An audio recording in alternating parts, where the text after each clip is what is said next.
পিতা ঈশ্বরকে ধন্যবাদ দেই যে আজকে সুবর্ণ সুযোগ আমি পেয়েছি যেন একটি অংশ পাঠ করতে চাই বাইবেল থেকে মথিলিখিত সুষমাচারের 3 অধ্যায় 4 পদ আমি বলবো। এখান থেকে কিছু অংশ যিশু বলতে চান আপনাদের এবং আমাদের সকলার জন্য। তো আমি বাইবেল থেকে সেই 4 পদ পাঠ করছি। মথিলিখিত সুষমাচারের 3 অধ্যায় 4 পদ। যোহন উটের লোমের কাপড় পরিতেন, তাহার কটিদেশে চর্মপটুকা ও তাহার খাদ্য পঙ্গপাল ও বনমধু ছিল। আমি এ পর্যন্তই রাখি, কারণ আমরা এখানে দেখতে পেলাম যে যোহন সে উটের লোমের কাপড় পরিতেন এবং সে চর্মপটুকা এবং তাহার খাদ্য বনমধু ছিল। তো ঈশ্বরের কাছে যদি আমরা প্রকাশিত হই, আমরা দেখি যে যোহন কত ভালোবেসেছিলেন ঈশ্বরকে, কারণ ঈশ্বর বলেছিলেন, যোহন তুমি যদি আমাকে ভালোবাসো তাহলে এই বস্ত্রখানি পরো। এবং সে সেই উটের লোমের বস্ত্র পরিধান করেছিলেন। এবং আজকে আমরা যদি এই জগতের দিকে তাকাই তাহলে আমাদের কিসের কাপড় পরা উচিত? আমাদের জন্য প্রভু যিশু একটি কাপড় দিয়েছেন, যেন পবিত্র আত্মার শক্তি পরিহিত একটি বস্ত্র। আর সেটি হলো যেন পবিত্রভাবে আমরা সমাজে চলতে পারি, ন্যায়সঙ্গত আচার ব্যবহার করতে পারি। এবং আমরা দেখলাম যে যোহন সে খাদ্য খাইতো পঙ্গপাল এবং বনমধু। আসলে কি পঙ্গপাল এই ফলটা আমরা জানি কি না? এটি ছিল একটি গাছের ফল, আর সেই গাছের ফল তিনি খাইতেন এবং এটি খেয়ে তিনি জীবন যাপন করতেন এবং সে বনমধু খাইতেন। আমরা জানি শিমশনের পাঠ যখন পড়ি সেও বনমধু খেয়েছিল। আসলে কি আমাদের বাক্য অনুরূপ এদের পটে যে ওনরা বাক্য দিয়েছেন, বাক্য বলেছেন, যোহন তিনি একজন ভাববাদী। এবং এই যে পঙ্গপাল এবং বনমধু, আমরা জানি মধু সে সংগ্রহ করে, সেই পঙ্গপাল এবং বনমধু সংগ্রহ করে একটি মৌমাছি। তিনি যদি আমাদের জন্য এই বনমধু খেয়েছেন, আর এই বনমধু হচ্ছে ঈশ্বরের বাক্য, যে বাক্য যোহন এই পৃথিবীতে দিয়েছিলেন। আর সেটা ছিল বাইবেল অনুযায়ী বাক্য হচ্ছে সেই মধু। আমরা যখন বাক্যের দিকে তাকাই এবং বাক্য পড়ি, মনে করি তখন কিন্তু হৃদয় স্পর্শ করে, মনে হয় আমাকেই যেন প্রভু বলছেন। তাই বলি কি, এই যে বনমধু এটি যোহন খেয়েছিলেন, কারণ তাকে তিনি দিয়েছিলেন। এবং এই পঙ্গপাল ছিল একটি গাছের ফল, আর সেটিও তিনি খেয়েছিলেন। আর যীশু খ্রিস্ট এসে আমাদেরকে পবিত্র আত্মা দিয়েছিলেন, আর সেই পবিত্র আত্মা ঘোষণা করেন যেন আমরা পরিবর্তিত হই।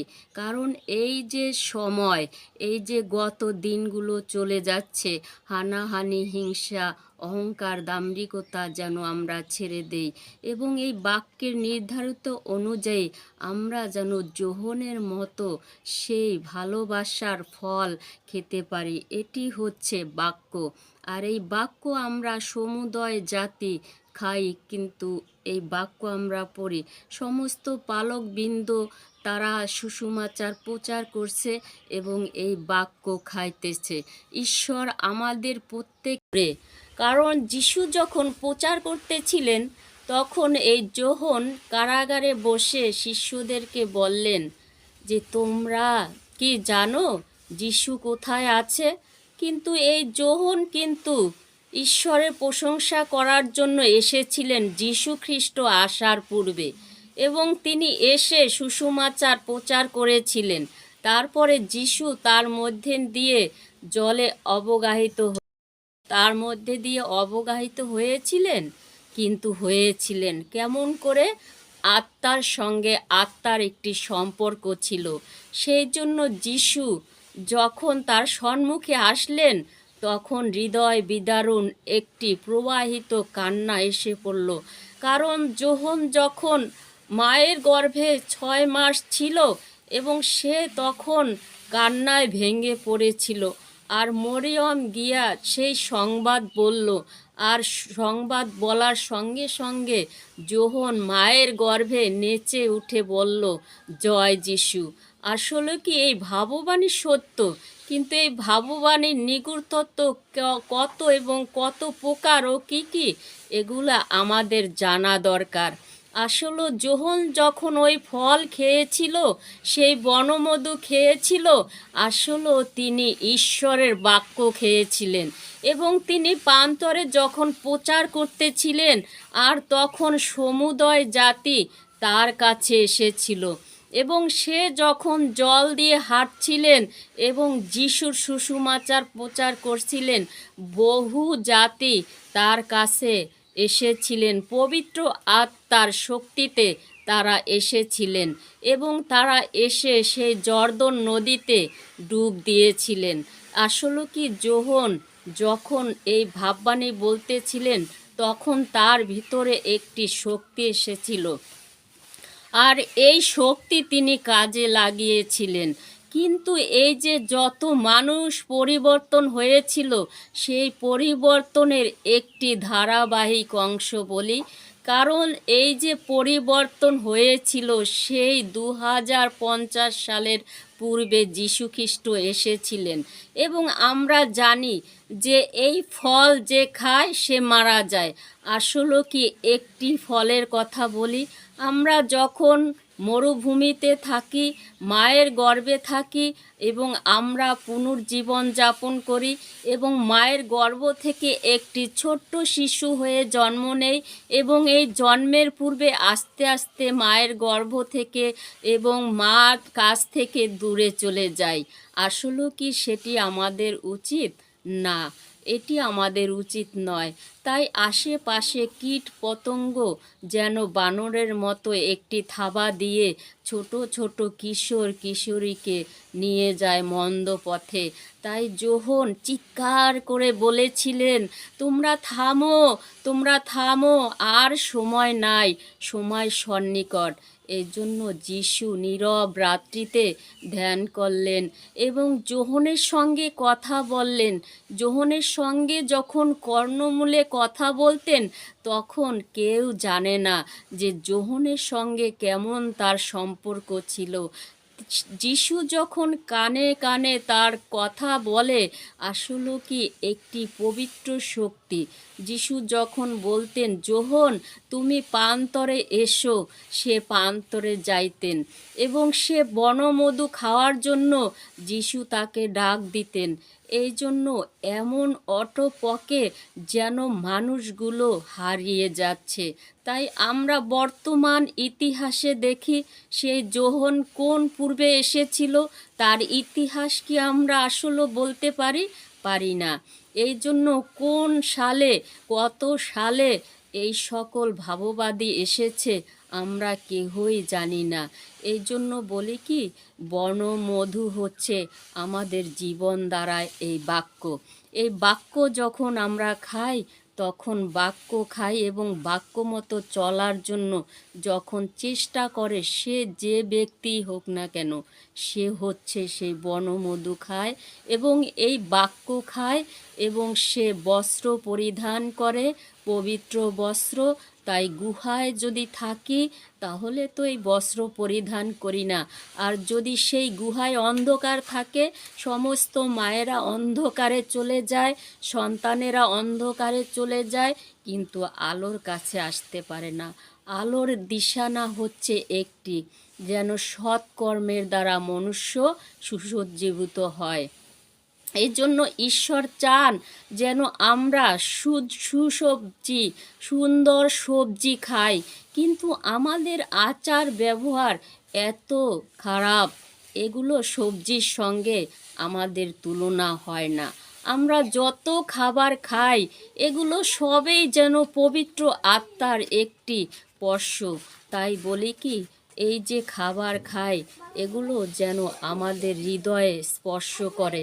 কিন্তু একটি বিষয়, আমরা যেন পবিত্র আত্মার শক্তিতে পাওয়ারে বেড়ে উঠতে পারি, মন্দ কাজ থেকে রক্ষা পেতে পারি, শিশুদেরকে এই বাক্যের কাছে আনতে পারি, তাদের গান, প্রার্থনা, বাক্যপাঠ, আরাধনা এগুলা শিখাতে পারি। এর জন্য সমুদয় জাতি প্রচেষ্টা চালাচ্ছেন, এর জন্য ধন্যবাদ দেই। ঈশ্বর আমাদেরকে অনেক সুখ দিয়েছেন। সুখ সুখ সুখ এগুলো যদি বলি যে সুখ আমাদের সম্মুখে এসেছে, তাই আমরা সেই সুখ পাখিটাকে ধরি, যেন ঈশ্বরের বাক্য এবং যোহন ভাববাদী সেই যে ফলের কথা বলা হয়েছে, সে ফল হচ্ছে একটি গাছ। আবার পুনরায় বলতে চাই, সেই ফল হচ্ছে একটি গাছ। পঙ্গপাল ও বনমধু খাইতেন। আসলে তো সেই পঙ্গপাল একটি ফল, পঙ্গপাল একটি ফল, আর সেই গাছের ফল আমরা নানা রকম সুসবজি খাই। কিন্তু এগুলোর সঙ্গে যদি যোহনের সঙ্গে যদি মিল করি তাহলে কিন্তু মিলে যায়। কিন্তু আসলেও দৃষ্টান্ত দিয়েছেন পঙ্গপাল। আসলেও তিনি ঈশ্বরের বাক্য নির্গত, মুখ নির্গত বাক্য তিনি খাইতেন। এই জন্য সে পাশাপাশি এই বনমধু এবং পঙ্গপাল ফল তিনি খাইতেন। এই জন্য সমুদয় জাতি আমরা এভাবেই খাইতেছি, যেন শাক সবজি ইত্যাদি খাই এবং আমরা যিশুর গুণগান গাই। এই পৃথিবীতে যদি বলি যে ভক্ত ভাববাদী এসেছে, আসলে কি ভক্ত ভাববাদী কারা? যারা ঈশ্বরের বিরুদ্ধে নির্যাতন করে, অকপটে মন্দ কথা বলে, হিংসা করে, অহংকার করে এবং মানুষকে মারে বিতাড়িত করছে, সেই সমুদয় জাতির দিকে তাকালে দেখি যে অশান্তি, ঝগড়া, মারামারি এগুলো হচ্ছে ভক্ত ভাববাদী।